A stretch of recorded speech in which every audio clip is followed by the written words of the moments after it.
CI Nagaraju arrest న్యాయమా అన్యాయమా? ఈ video చూస్తున్న ప్రతి ఒక్కరు కూడా వీడియో మొత్తం చూసి మీ అభిప్రాయం ఏంటి అనేది మాత్రం ఖచ్చితంగా కామెంట్ సెక్షన్లో తెలియచేయండి. అలాగే వీడియోని ఎక్కడ స్కిప్ చేయమండి, ఇది చాలా వాల్యుబుల్ వీడియో. ఇక విషయానికి వచ్చేసరికి విజయవాడలోని కృష్ణలంక సిఐ అయినటువంటి నాగరాజు, ఆయన్ని ఈరోజు సిట్ అధికారులు అరెస్ట్ చేశారు. ఎందుకు అరెస్ట్ చేశారు అంటే సాయి కృష్ణ అనే రౌడీ షీటర్ని హతమార్చారో ఏం చేశారో తెలియదు. ఈ క్రమంలో ఒక సిఐగా ఆయన చేయకూడదు, అది చట్టపరంగా కాదు కాబట్టి, చట్టాన్ని ఉల్లంఘించారు కాబట్టి ఆయన పైన కేసు నమోదైంది. విచారణ చేపట్టాలి, అరెస్టు చేయాలి, ఇబ్బంది ఏమీ లేదు, అరెస్టు చేయొచ్చు. అయితే ఇప్పుడు నేను చెప్పే ప్రశ్నలన్నిటికీ కూడా ఎవరెవరైతే ఆయన అరెస్టు చేయాలి అన్న డిమాండ్ ఉందో వాళ్ళు సమాధానం చెప్పండి. ముందుగా ఆయన ఇప్పుడు అరెస్ట్ అయిన దేనికి? సాయికృష్ణ. సాయికృష్ణ ఎవరండి? ఒక రౌడీ షీటర్. సరే, రౌడీ షీటరా, సామాన్యుడా, ఎవరినైనా సరే ఎలా పడితే అలాగ చట్టాన్ని చేతిలో తీసుకోకూడదు, దాన్ని ఖండించాలి. మరలా చెప్తున్నాను, సిఐ నాగరాజు ఈ సాయికృష్ణ పైన వ్యవహరించిన తీరులో ఇప్పుడు అతను లేడు కాబట్టి, ఉన్నాడో లేడో కూడా తెలియదు, మనం ముందే చెప్పకూడదు కాబట్టి, మనం చెప్పలేం కాబట్టి నేను ఏమంటున్నానంటే ఆ విషయంలో మాత్రం ఖచ్చితంగా ఖండించాలి. సిఐ నాగరాజు ఈ విషయంలో చేసింది తప్పే. అయితే ఇక్కడ చాలా మంది మాట్లాడారు కదా, దీన్ని రాజకీయ పరంగా చేసుకున్నారు, అనేక రకాలుగా డిమాండ్లు కూడా చేశారు కదా. ఇప్పుడు ఆ విషయాలు మనం ప్రస్తావించుకుందాం. ఇదే కృష్ణలంకలో రౌడీయిజం పేటరేగిపోతే అదుపులోకి తీసుకొచ్చింది సిఐ నాగరాజు. తద్వారా ఎంతోమంది ఆడబిడ్డల తండ్రులు అట్లాగే మహిళలు చాలా ప్రశాంతంగా వాళ్ళ పనులు వాళ్ళు చేసుకుంటూ ఉన్నారు, ధైర్యంగా రోడ్లపైన తిరుగుతూ ఉన్నారు, వాళ్ళ విధులు వాళ్ళు చేసుకుంటూ ఉన్నారు. ఇది కాదనగలరా ఎవరైనా? నేను కృష్ణలంకలో ఇన్ఫర్మేషన్ గ్యాదర్ చేసి మరి చెప్తున్నా. నేను ఎంత కాన్ఫిడెంట్గా చెప్తున్నానంటే అక్కడ ఏమేమి జరిగినాయో కూడా మీరు ఖచ్చితంగా కావాలి అంటే మీకు ఎవరైనా బంధువులు ఉన్నా, తెలిసిన వాళ్ళు ఉన్నా, ఫ్రెండ్స్ ఉన్నా ఎంక్వైరీ చేసుకోండి. అయితే ఇప్పుడు మాజీ మంత్రి అంబటి రాంబాబు వచ్చి దీనికి కులం రంగం చెప్పి మాట్లాడుతున్నారు. సరే, సాయికృష్ణ ఏం చేశారు, అది ఇది తల్లి రోధిస్తుందని బాగుంది. మరి ఇదే అంబటి రాంబాబు మరి ఒక మైనర్ బాలికని ఆ రకంగా రేప్ చేసి ఇంకో 4తోనో 6తోనో రేప్ చేయించి తర్వాత దానివల్ల అవమానం తట్టుకోలేక ఆ మైనర్ బాలిక తండ్రి ఆత్మహత్యకు పాల్పడితే ఏ ఒక్కరైనా సరే గొంతు పెగిలిందా? ఒక్కళ్ళ నోరు పెగలలేదు ఎందుకని? దాన్ని ఖండించలేదు ఎందుకని? ఆ బాధితులను పరామర్శించలేదు ఎందుకని? నిజంగా ఇదే ఘటన ఇంకా ఎవరైనా ఆడపిల్ల తండ్రి ఉంటే, అక్కడ వాళ్ళ ఆడపిల్లకు కూడా చేసిన వాడి ఉంటే ఇదే సాయికృష్ణని అలా ఎందుకు చేశారు అని చెప్పేసి నిలదీస్తారు. ఫర్ ఎగ్జాంపుల్ నేను చెప్తున్నాను, ఇది వేరే ఉద్దేశం కాదు. ఇప్పుడు అంబటి రాంబాబు అంటున్నారు సిఐ నాగరాజు పైన అరెస్ట్ తీసుకోవాలని.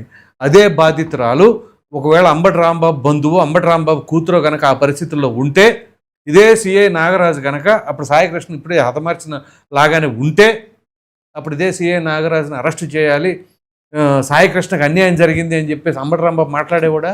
అదే తన ఆడపడుచో తన బంధువుల ఆడపడుచుకో జరుగుంటే, ఆ రేపులు అవన్నీ చేసుంటే సాయికృష్ణ అనేవాడే, తన బంధువులు ఎవరైనా చేసుంటే ఇదే అంబటి రాంబాబు వచ్చేసి సాయికృష్ణ ఇంటికాడ వచ్చి వాళ్ళని పరామర్శించి వాళ్ళ అమ్మ దగ్గర ఓదార్చి వెళ్ళేవాళ్ళ? ఈ వీడియో కొంచెం ఘాటుగా ఉంటుంది, అర్థం చేసుకోండి. ఇవాళ ఏ ఒక్కరైనా సరే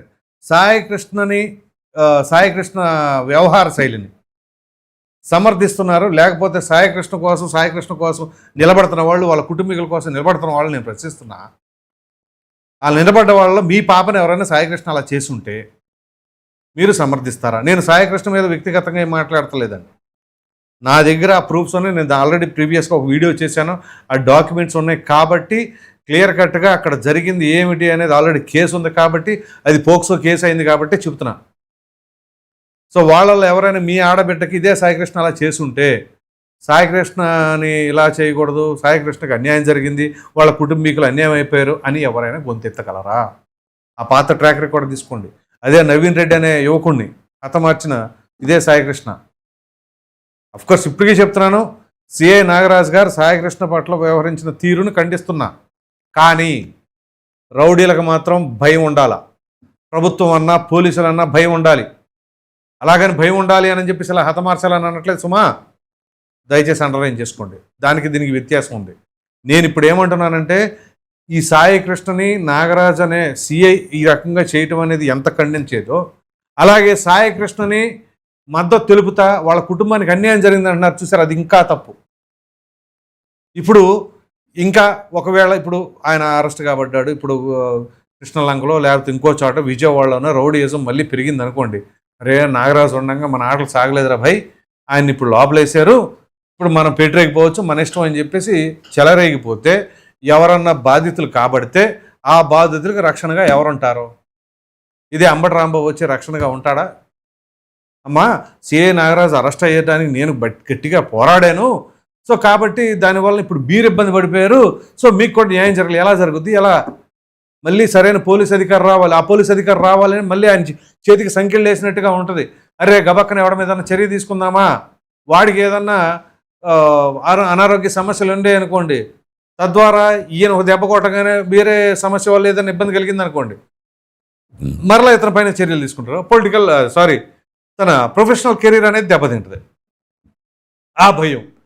సో ఇటువంటి భయాల మధ్య వాళ్ళు ఏ రకంగా వాళ్ళు ఉద్యోగాన్ని చేయగలరు, డేర్గా చేయగలరు? పోలీసు వృత్తి అంటే ఎంత ఇదిగా ఉంటుంది. ఆల్మోస్ట్ ఆల్ 24 hours 24/7 అవైలబిలిటీ ఉండాల్సిందే.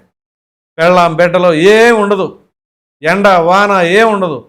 ఎక్కడ ఏ క్రైమ్ జరిగిందన్నా, ఎక్కడ ఏ అల్లరి జరిగిందన్నా, ఎక్కడ ఏ హడావుడి జరిగిందన్నా, లేదు ఇవన్నీ కాదు, మళ్ళీ ఈ రాజకీయ నాయకులు ఎక్కడికి వస్తున్నారన్నా మళ్ళీ ప్రోటోకాల్ అంటారు, సెక్యూరిటీ అంటారు.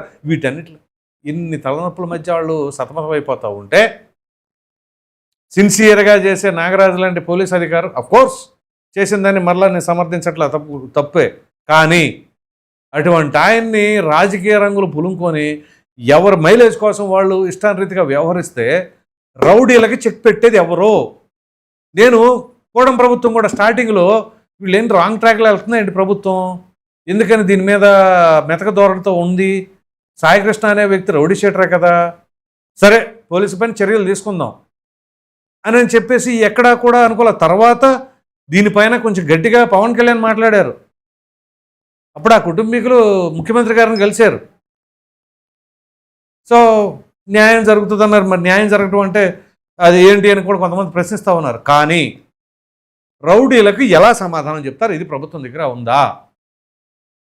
ఇప్పుడు ఇక్కడే కాదు, అనేక చోట్ల ఆడపిల్లలకు కానీ మహిళలకు కానీ భద్రత కరువైన క్రమంలో, అది గంజాయి సేవించడం కావచ్చు, చిత్రత్ర కావచ్చు, అంతెందుకు తెనాల్లో జరిగింది కదా, ఒక కానిస్టేబుల్ భార్యని తను వెళ్తుంటే, కానిస్టేబుల్ని అనుకుంటా, బహుశా ఆయన సివిల్లో ఉన్నాడు, ఆయన పైన ఆయన భార్య పట్ల అనుచితంగా ప్రవర్తిస్తే ఆ కుర్రాళ్ళు తర్వాత పోలీసులు వచ్చి బహిరంగంగా వాళ్ళకి శిక్ష ఇస్తే దానికి మాజీ ముఖ్యమంత్రి జగన్మోహన్ రెడ్డిని మద్దతు తెలుపుతారు.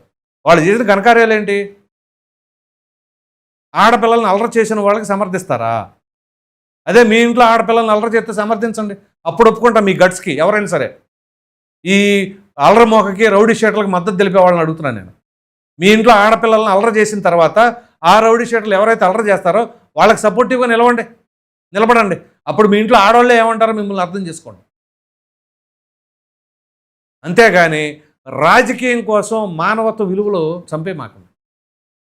కాస్తో కోస్తో ప్రజలు ఈ రౌడీల గోల వదిలిపోయింది, వాళ్ళ దరిద్రం వదిలిపోయింది అంటే ఇతరం కాదు, వేరే ఏ అంశాల్లో అయినా ఒక సరైన పోలీస్ అధికారి వస్తే వీళ్ళు నియంత్రిస్తున్నారు కాబట్టి ఎవరికాళ్ళు కిక్కురు అనట్లేదు అని చెప్పేసి ఎవరికి వాళ్ళు కొంచెం ప్రశాంతంగా ఉందాం అనుకుంటే మరలా ఇటువంటి రాజకీయాలు చేస్తూ ఉంటే ఏం చెప్పాలి? రౌడీలకి పార్టీలు ఉండవు, కులాలు ఉండవు, ఏమీ ఉండవు, రిజర్వేషన్స్ వర్తించవు, శిక్షలే వర్తిస్తాయి. అది చట్టపరమైన శిక్షలు మాత్రమే, కండిషన్స్ అప్లై లాగా. అంతేగాని మన రాజకీయ లబ్ధి కోసం సమాజాన్ని అస్థిరపరచమాకండి దయచేసి. ఆ పాయిజన్ తీసుకొచ్చి ఇంజెక్ట్ చేయమండి. అది రౌడీ షీటర్ల కంటే డేంజరస్ ఇది. ఆ రౌడీ షీటర్ ఎవరైనా ఉంటే శిక్ష పడితే జైల్లో అన్నా ఉంటాడు. కానీ ఈ రాజకీయ ముసుగులో ఈ విషయాన్ని సమాజంలో నిరంతరం ఎప్పటికప్పుడు ఎక్కిస్తానే ఉన్నారనుకోండి, అది పెద్ద పెను ప్రమాదంగా మారిపోతుంది. మామూలు డ్యామేజ్ కాదు. ఇవాళ చూడండి, నాగరాజుని అరెస్ట్ చేస్తున్న సిఐ నాగరాజుని స్వచ్ఛందంగా ఆయన కోసం మద్దతుగా ప్రజలు వచ్చారు బయటికి. మామూలుగా సినిమాల్లో చూస్తూ ఉంటాం ఇట్లాంటివన్నీ కూడా, ఏదో ఒక సింగం లాంటి సినిమాల్లోనూ. ఇక్కడ డైరెక్ట్గా జరిగింది, లైవ్లో జరిగింది. సింగనగర్లో తన నివాసం దగ్గర అరెస్ట్ చేస్తుంటే అక్కడ చూడండి ఏ రకంగా వచ్చారో. స్వచ్ఛందంగా యువకులు ప్లకార్డులు పట్టుకొని, మహిళలు, పెద్దవాళ్ళు కూడా ఉన్నారు అందులో, వయసులో 50 సంవత్సరాలు 60 సంవత్సరాలు పెద్దవాళ్ళు ఉన్నారు, ప్లకార్డులు పట్టుకొని ఆయన కోసం నినాదాలు చేస్తూ ఉన్నారు. యూ వాంట్ జస్టిస్ అని చెప్పేసి. ఏం చెప్తారు? ప్రజాస్వామ్యంలో ప్రజలను మించిన తీర్పు ఉండదు. సో ప్రజాకాంక్షకి మించిన తీర్పు ఉండదు, అది కూడా గుర్తుంచుకోండి. అంతేగాని మనకి దొరికింది కదా ఆయుధం లాగా అని చెప్పేసి వచ్చేసి కమ్యూనిటీలు, అన్యాయాలు, అవి ఇవి అని మాట్లాడితే ప్రజలు చరిత్రలో క్షమించరు. అది మాత్రం గుర్తుంచుకోండి. మీరేమనుకుంటున్నారని మీ అభిప్రాయం అనేది కామెంట్ సెక్షన్లో తప్పకుండా తెలియజేయండి. Thank you.